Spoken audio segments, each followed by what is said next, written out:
Hi guys, welcome to another video. I'm sure you're familiar with the patch. It happened today and it will be live tomorrow. At the time of recording, we only have 9 days before the seasonal tournament. So today I will show you 8 decks that I am planning to do before the seasonal tournament. These decks are the decks that I am planning to make a video on because they received at least they received a patch, so I'll make a video about these particular decks until the 8th day, and then after that we'll have the seasonal tournament, and then probably I'll rest for a little bit. I'll rest for at least 5 days or 4 days because we won't have a new patch. I think it will happen on Wednesday. Usually Wednesday is the time that we're having a new patch. But anyway, this will be the 8 decks that I will be working on before the seasonal tournament. So number 1 is Spooky Karma. Spooky Karma will be receiving a buff. Karma will become 4/4. So the reasoning behind that is developer wants to at least make people play Karma during turn 5, and by adding more HP, it is a little bit hard to remove Karma because unless the opponent has Vengeance or other form of hard removals like Mystic Shot needs to be cast 2 times or get excited plus Mystic Shot, and adding health to Karma makes it more durable for removal. And for the build, I put 1 Karma. It's the only champion in the deck, and the standard control, we have Go Hard to make sure that you have enough HP during the early game, plus removals as well as Vile Fist. Minion, I even put Mist Call. The reasoning behind this Mist Call is if Karma is on the field, your opponent removes Karma. If ever, you can cast Mist Call. So that's basically 8 mana, Karma plus Mist Call versus 6 mana from opponent, which is Vengeance probably. Even though you paid 2 more mana, at least you have Karma on the field. And the top end of this deck is Harrowing plus Ruination. In case you need this card, I'm pretty sure you will reach the point wherein you can cast these 2 cards that could change the game, that could swing the game in your favor. And probably the meta will be aggressive, so having a deck that has a lot of healing and removal could potentially be good against the future decks in the coming days, which are Agro and Jin Annie. So having healing against those decks are very good. Next we have Dino-Monkeys. So Dino-Monkey basically is a Powder Pandemonium deck with Dinosaur, or with Nar. The build is the same. It is still the classic Powder Pandemonium deck with the complete package. We just changed Twisted Fate into Nar, and Fizz is interchangeable. It could either be Teemo or Fizz. I like Fizz more because it is Bilgewater and it allows us to at least have a higher chance of getting the allegiance from Yordle Grifter. When it comes to Powder Pandemonium decks, I think it is very strong. It is untouched in the balance patch, so there is a possibility that some people will bring triple Pandemonium in the seasonal tournament. I am planning to do that also because this is my favorite archetype, and if I will be bringing triple Pandemonium, that would be Dino-Monkeys, the classic Twisted Fate Powder Pandemonium.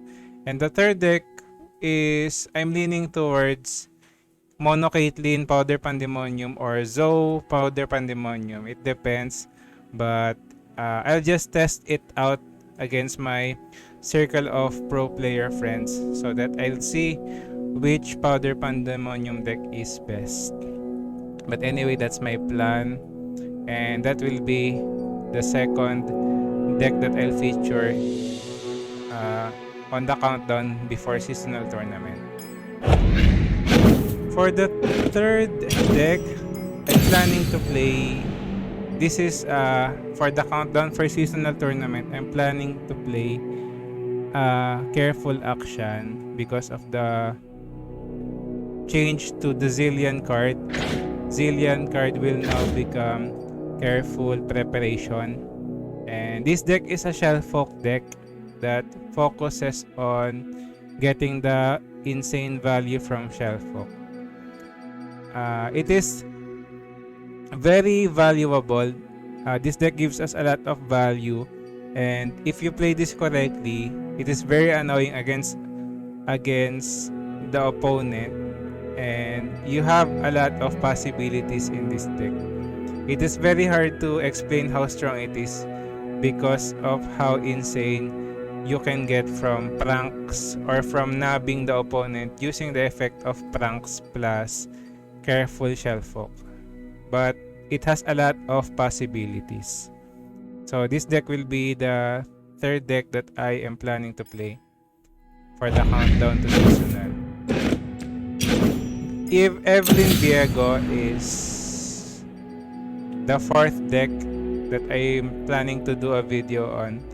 This is a Hate Spike deck because of the buff to Hate Spike. Even though I already made a video about it, I figured it's very interesting to make another video about it. But it is featuring Evelynn and Viego.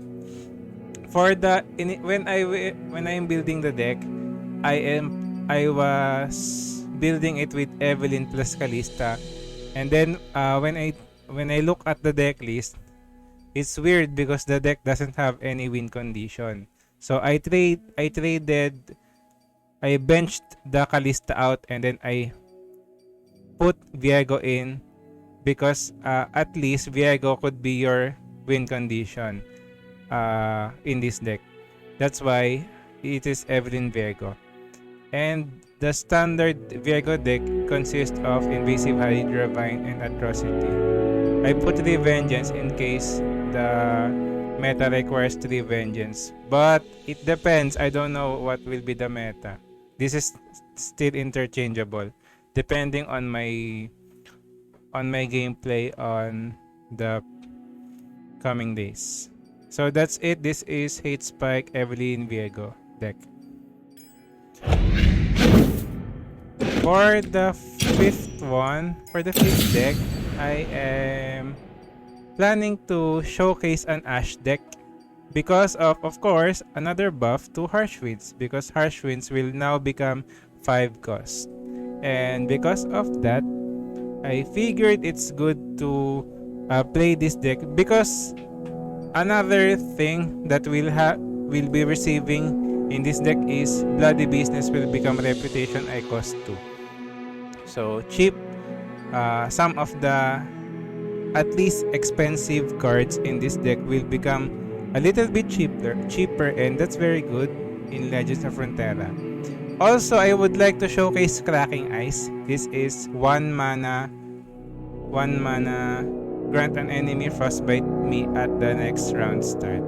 Okay, so it is like an advanced flash freeze, and this is good, I think, because next turn you are sure that the opponent's targeted unit will become frostbite.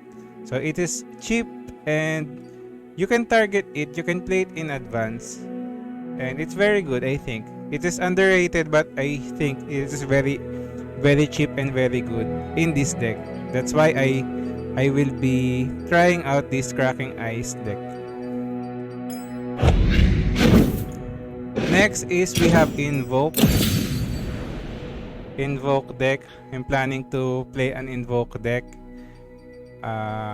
This version is Diana Aphelios, the two cheap Invoke cards. We cannot play Aurelion Sol anymore, I think, because it is very expensive and we are not sure if we can reach turn 10 anymore. I think because the meta will be a lot of aggro decks.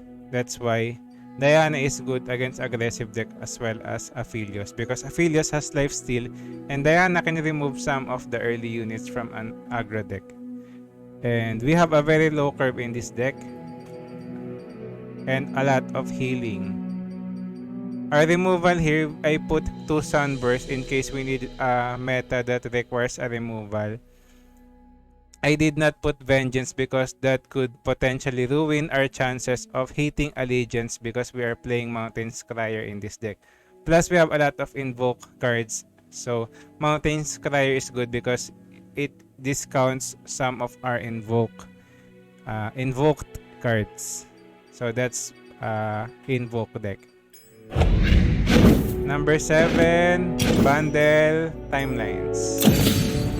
For Bandle Timelines, this is concurrent timelines featuring the buffed cards from Bandle City that are not really popular unless you are a content creator and you are trying to make a different deck. They buffed Thunder Fist and Risu the Silent Storm. I already made a video about Risu the Silent Storm. I think it's 3 months ago.